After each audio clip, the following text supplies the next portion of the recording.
E uma grande preocupação em relação aos problemas que a prática inadequada de atividade física pode trazer diz respeito às crianças e adolescentes. Com eles, todo cuidado é pouco.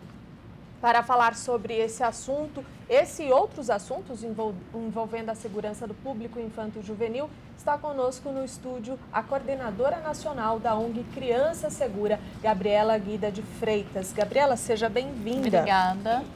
Quais são os problemas que podem acontecer nessa época do ano em relação à prática de esportes com crianças e adolescentes? Então, basicamente os mesmos problemas que o adulto, né? Mas a gente destaca, acho que 4 principais.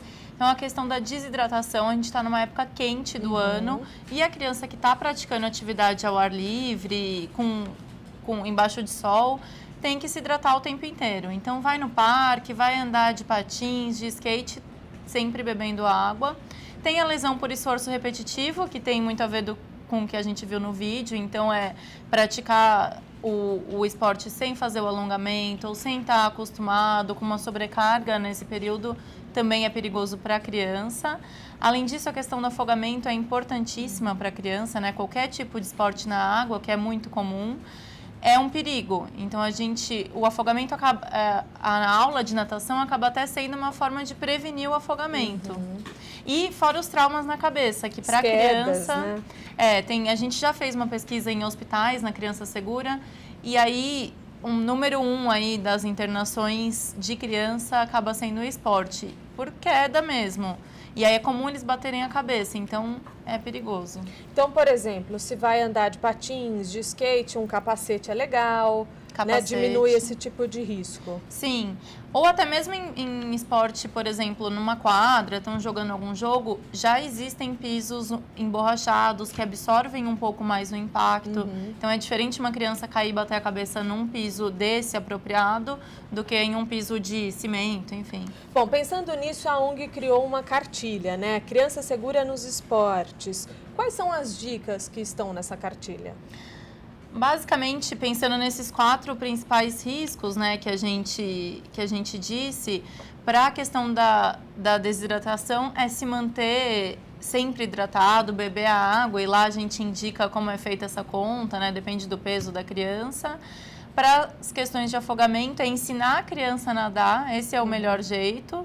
Né, para o esforço repetitivo, fazer o alongamento, não ter um pico muito alto de atividade nas férias ou em qualquer outro período do ano.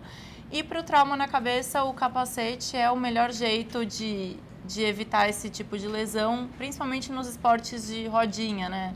Que a gente fala que é bicicleta, skate, patins, patinete. Agora, a gente não pode deixar de falar dos acidentes domésticos, né? São números, assim, terríveis que aparecem, né? São. Os acidentes em geral, tanto doméstico quanto esses que acontecem no esporte e os que acontecem no trânsito, eles são a principal causa de morte de criança hoje no Brasil. Já é o que faz a gente perder mais criança. E o acidente doméstico tem uma porcentagem muito grande nesses acidentes, né? Então é preciso que a gente esteja atento e toda vez que vai receber a criança, que está chegando um bebezinho, olhar para casa com um olhar bem crítico de segurança. Quais são os principais acidentes que mais acontecem, os mais comuns? Queda é muito comum, é o número 1 das internações aí, seja no esporte, seja dentro de casa. Então é importante a gente pensar sempre as quedas de nível são as que têm lesão mais grave. Então, escada, janela, sempre protegido, né? Na janela, a rede, na escada tem o portãozinho no topo e no pé da escada que a gente pode ter para proteger.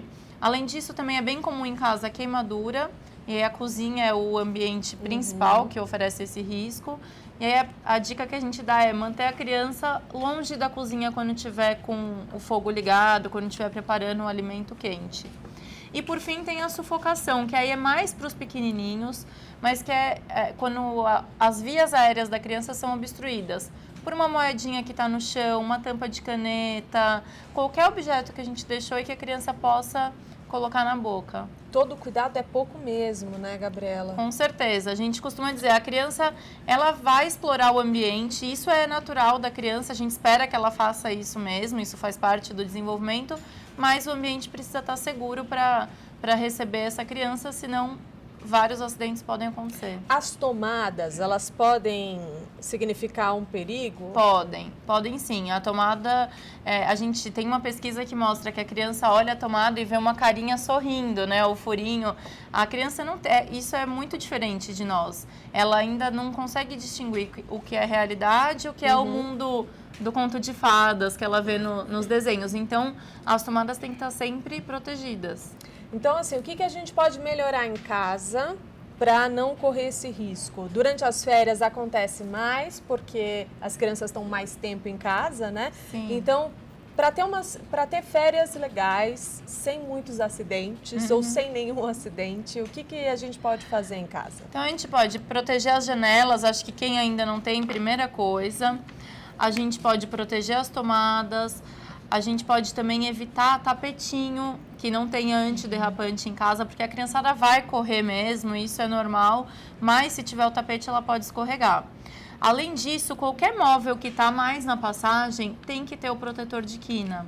Isso é muito importante, porque se a criança cai, isso vai fazer toda a diferença na gravidade da lesão, ela bater em uma área pontiaguda ou não, né?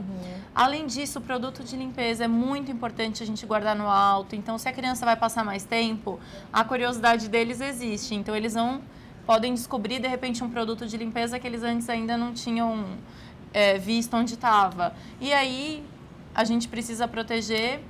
Enfim, e acho que mais do que isso, proporcionar ambientes seguros onde a criança possa se distrair, né? Ter alternativas de lazer. Então, se é um prédio, olhar para a questão da piscina, se tem adulto olhando, se a piscina é cercada por um portão, se tem piscina de criança pequena, ou um clube, ou casa de amigos, a gente sempre olhar se o lugar que a criança está frequentando também é seguro. Porque esse caso de afogamento é tão grave que crianças pequenas podem se afogar até em balde, né? Podem. 2 dedos de água são suficientes para uma criança se afogar. Então, um balde é um risco também dentro de casa. Bom, para a gente encerrar essa entrevista, então, gostaria que você deixasse o site para as pessoas que quiserem conhecer mais o trabalho da ONG, que quiserem ter acesso a essa cartilha. Sim. No site da ONG tem várias dicas de prevenção de acidentes. O site é www.criançasegura.org.br. Tá certo, obrigada pela sua entrevista. Eu que agradeço.